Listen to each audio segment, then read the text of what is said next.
Nice to have you with us on a Wednesday afternoon here on Mad Dog Unleashed, beginning of broadcast day, 23rd day of May, 2018, as we chat to you about what's going on as far as the world of sports is concerned. We got a busy day today. We got a huge sports night. We got you and me as we chat with the crew. Eddie Erickson and Colin Schmeling in the house here today with Bill Zimmerman, and we'll have some fun here and get you going on this busy day in a great SiriusXM. 888 Mad Dog 6 is your two-way sports talk telephone number. As we begin a day here on the East Coast, West Coast, of course, during your lunch hour, we'll take you home here and fill you in on what is going on. Keith Jones will join us earlier today. We try to figure out what was the best way to do a little preview for you as far as Game 7 of the NHL is tonight. And he's got a game, he's got to work, so he was nice enough to give us the time in that first hour. So we'll try to squeeze all that in and get your calls in and obviously get into the NBA postseason and what have you. Well, a couple things here to get involved with right out of the gate. We asked Houston, and a lot of us did, to show us something and to validate what was a tremendous 65-win regular season in the National Basketball Association, and validate D'Antoni, who's been around forever, but whose teams always in big spots come up a little soft. And we asked Houston to do that in this Warriors series here against the world champs. Not necessarily to win it, but to go out there and to, really play tough and stick to itiveness and, be in a situation where, if nothing else, you make the Warriors nervous in this best of 7. I mean, that's the least we can ask, correct? Of the MVP and the Coach of the Year and the best record in the regular season, home court advantage. The least that we could ask of Houston is to go out there and, play a very competitive series, be in the mix, give us something to watch, and put Golden State on its heels. And none of us thought that they were going to do that before the series began. None of us thought that after Game 1.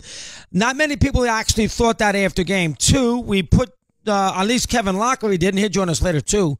We put the Rockets' chances of no more than 50-50 to get a game in Golden State, and after they got buried in Game 3, it was a lot less than that.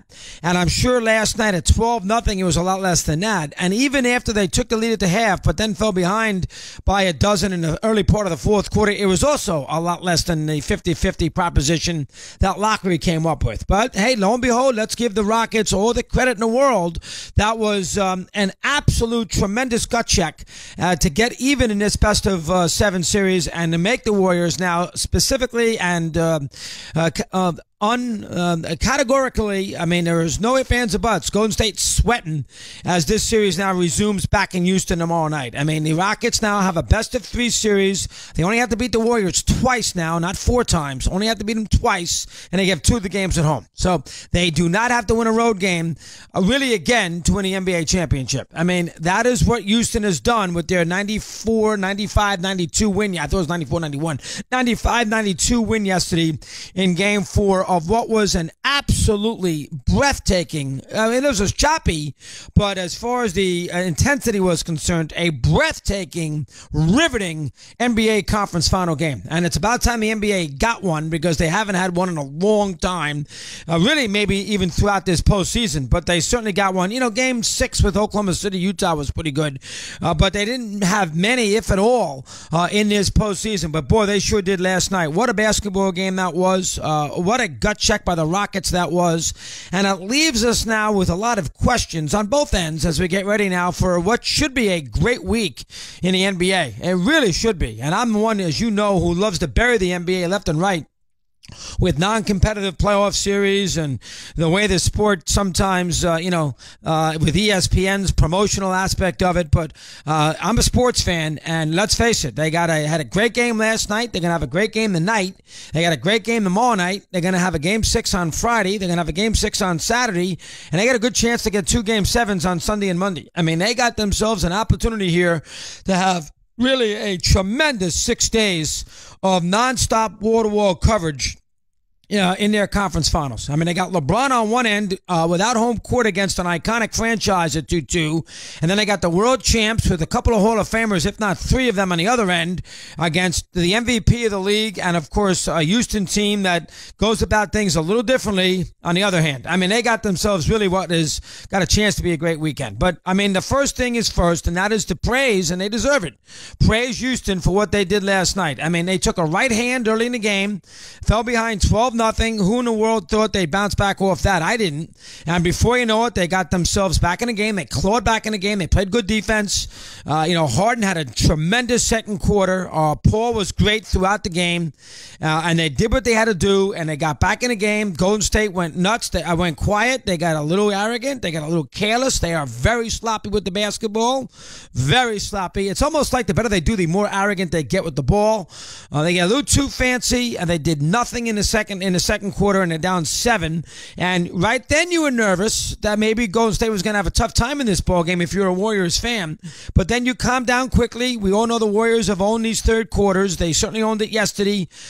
Curry went crazy. Give Kerr credit. We're going to get on him in a minute too. But give Kerr credit. At least after the after the third quarter interview, he said we didn't do anything different. It's just Kerr came down and made 4 amazing shots, which he did, and got them rolling. And they had a 12-point lead, and away you go. And who in America thought when they had that 82-70 lead, I don't know exactly when that was, if it was late third, early fourth, or after the third quarter. I don't got a box score in front of me.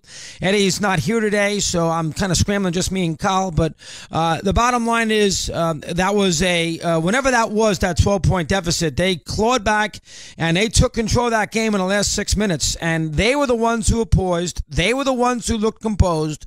Chris Paul was superb. And the Warriors, for all their nonsense about how many times they passed the ball, were absolutely inept. And that passing thing is so overrated anyway.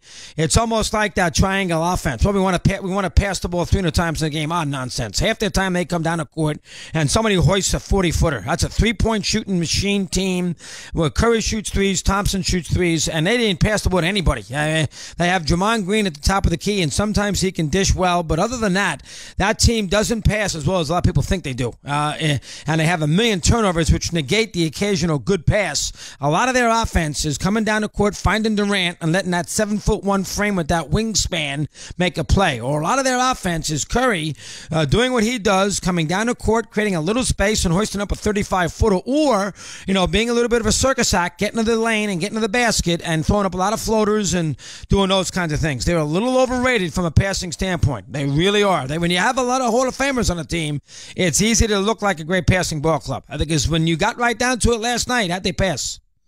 When that game was there to be, when they got right down to it in Game 7 against Cleveland 2 years ago, how'd they pass? How'd they pass? They couldn't throw the ball in the ocean against the Cavaliers there late in that Game 7 a couple of years ago when they had that 73-win team.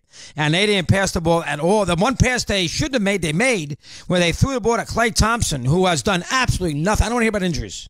He's done absolutely nothing, and then he turns around and hoists up a 30-footer, a 20-footer with a hand in his face. And so Houston was the team last night that was poised. Houston was the team that got an open 3 for Ariza. They got an open 3 for Eric Gordon. Paul made big shots. They got a couple of layups. They got fouled. They made their free throws, except Paul missed out last one. But Houston was the team that looked a lot more poised to me than Golden State did. So, hey, listen, look where we are. 2 games apiece with the Rockets and the Warriors in what should be a riveting next 3 games. Riveting. That's just a start today. Lots to do. Let me get a break in. We continue. Mad Dog Unleashed.